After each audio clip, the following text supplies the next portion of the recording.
Eto na mga ka-outer, bumuelta na ang ating mahal na President Bongbong Marcos sa paratang ni Xi Digong daw, tatay nyo Digong, na puro pasyal lang daw ang ating mahal na Pangulo, Bongbong Marcos.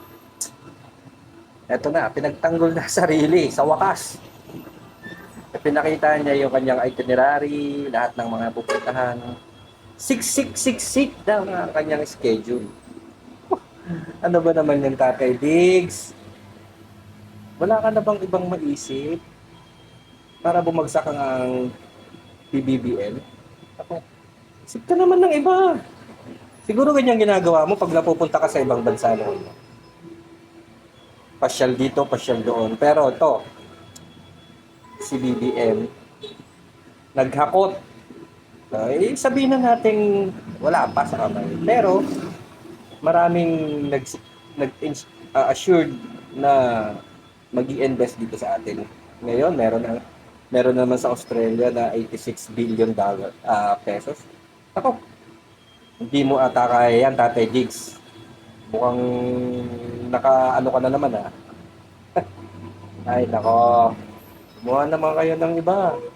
Hindi na lang puro ganyan. Hindi nakakatulong sa bayan eh. Papahirap lang kayo. Ginugulo nyo lang ang taong bayan. Nako.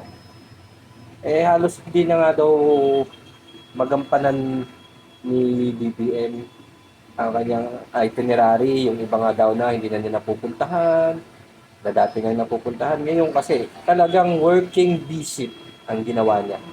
Working visit. Talagang trabaho lang, kausap dito, mga business tycoon na malalaki, business company, gobyerno, lahat. Para sa atin.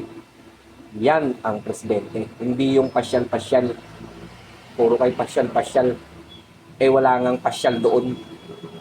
Diba? Meron pa nga siyang binuklat na yung itinerary niya. Punong-puno.